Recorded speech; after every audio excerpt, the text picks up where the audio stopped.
Today I will talk about my weigh-in and also share some information about labs.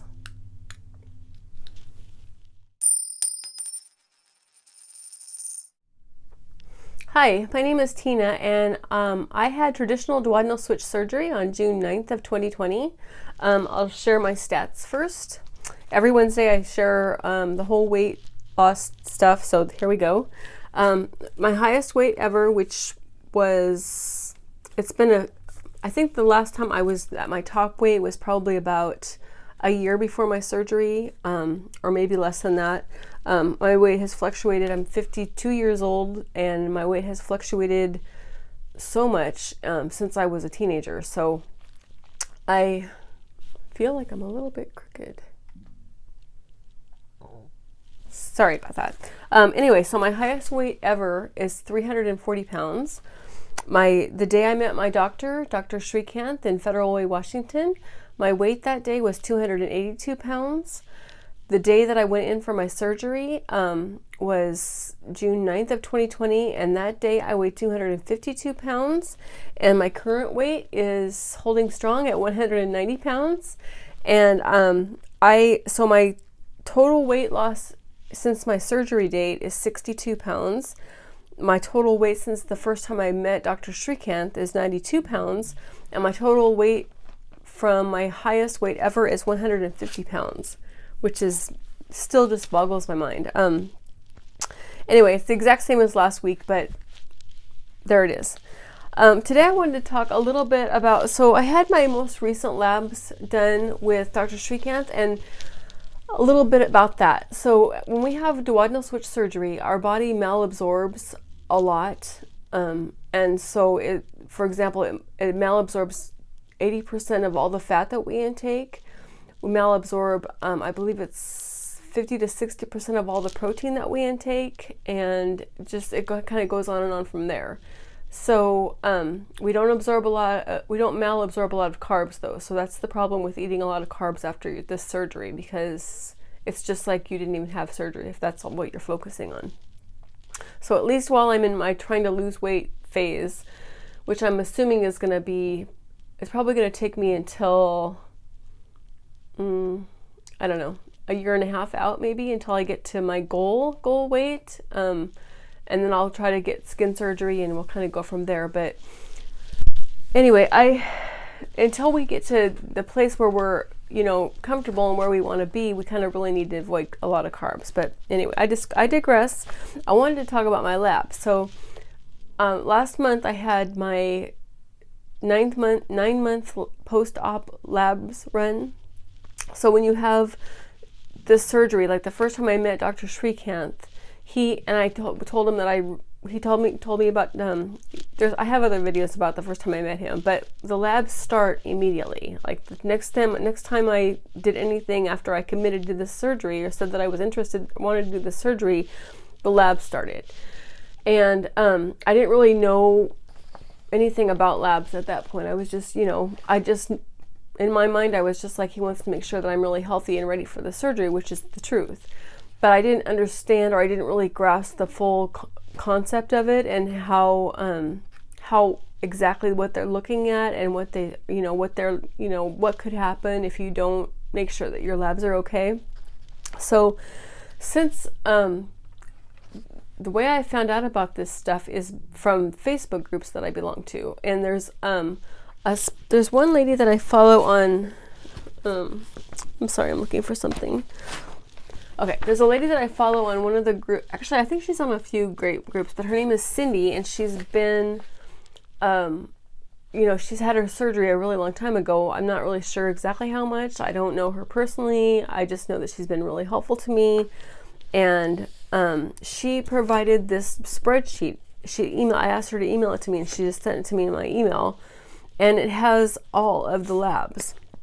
So I hadn't filled this in until yesterday, but it has a place for you to put your first labs, and I didn't have those until yesterday. So what has been suggested is that you get a copy of your labs, and then since I didn't do that before, I didn't even think about that, before I had my surgery. I didn't have my first labs, so those were in March of 2020. My surgery wasn't until June. So these are the labs of what my body is normally, what my body was before any malabsorption occurred or any of that stuff. So I finally got those labs, and I finally remembered to ask for those labs. They've always been really helpful in providing what I ask for, but I just never think of it. But anyway, so for this spreadsheet, you just put, there's like hemoglobin, platelets, there's all this stuff that I have no idea what is, lymphs, metabolic panel, protein, all these things that are vital, important nutrients.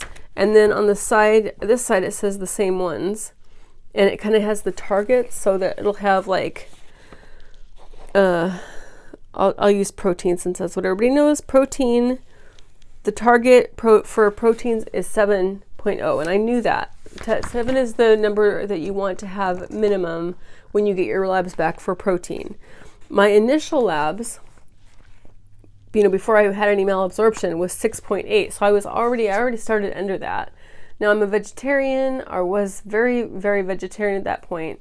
I'm not actually a vegetarian right now, but I lean that way. I have a kind of an aversion to meat, so it's not surprising to me that my protein labs were a little bit low. But anyway, they've been up since then. But the target number is 7, and that's true.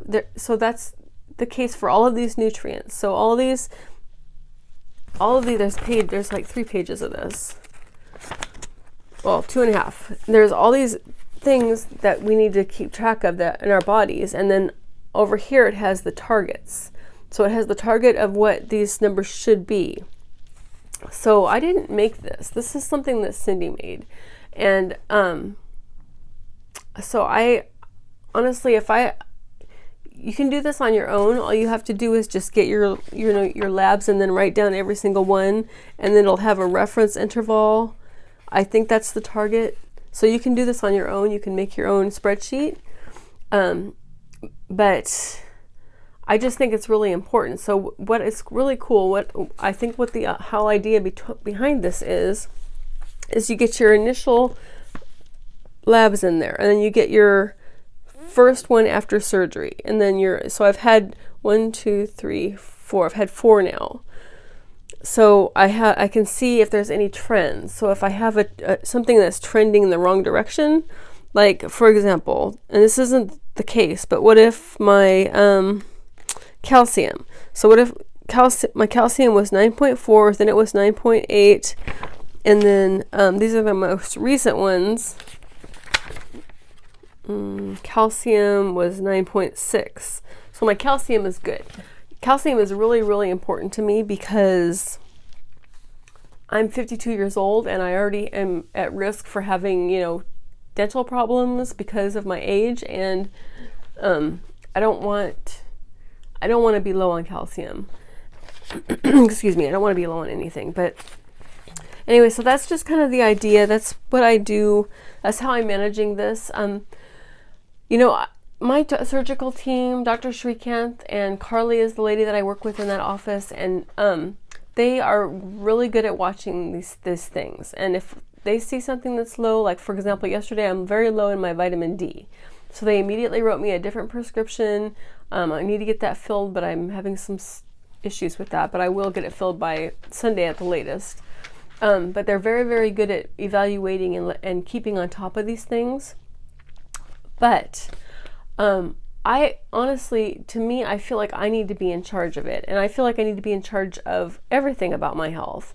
I don't think it's reasonable to have expectations that you're going to have a lifelong, life-altering surgery, and you're going to expect people to follow you around for the rest of your life making sure you're okay. Like, I want to take responsibility for these things by myself. I want to understand the labs. I want to know what to do when something's low or when something's not trending in the right direction. And so that's what I'm encouraging. I encourage people on my channel to, number one, just be confident in your surgeon and your surgical team. And if you are in the Seattle area and you see Dr. Srikanth, I know he's a great surgeon, and they do a lot, but he has a lot of patients. He has a lot of patients. And, you know, I've had my surgery last June, so he has more patients since my surgery, and it's not like it's going to let up anytime soon. Duodenal switch surgery is becoming more and more popular, and he performs all the surgeries. So obesity is a epidemic in this country, and I don't expect them to follow me around and make sure that I'm okay all the time. They have so far, but I can't, it just, to me, it seems like an unrealistic expectation for me to have. So this is how I'm taking care of myself. And I just want to encourage you, if you're watching this, or if you're getting the surgery, or if you're considering the surgery, just, you don't have to be as vigilant and as worried about it as I am if you don't want to. You know, there's a chance that I could move, and if I leave this area, I might not be able to see Dr. Srikanth again, and I'd be I might have a different doctor or something, and I just feel more comfortable with the whole thing, being aware of what's going on with my body and not expecting everybody else to help me with it. So anyway, like I said, this is really easy to make. All you have to do is get your labs after they're run, ask them for a copy of that, and my doctor has never had a problem with giving me a copy, as long as I remember to get it, because sometimes I ask for it and then I forget to, you know, whatever. Anyway, just write down all these things and then write down the reference interval, and that's the goal, or that's the target. So you can take these things, and it doesn't take very long. I mean, it's taking me a little bit of time because I'm doing a whole year's worth now, but I just think it's important, and I just think it's a really good idea, and I think it helps with all, you know, there's so much anxiety and losing weight, you're not losing weight, you know, different things happen through this journey. And as long as I know that my body is okay and that all of my labs are okay, I can feel pretty good about what's going on. You know, I don't like it when I have a week where I don't lose any weight, but I also know I'm okay. And so, I mean, maybe I'm asking too much to lose weight every single week. In fact, I know that I'm asking too much because I've lost 92 pounds in a year. So, I mean, that's crazy. That's crazy.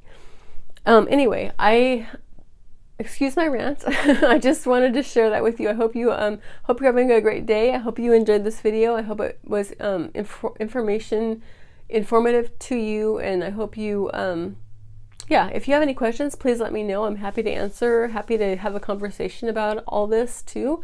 Anyway, have a great day. Thank you. Bye.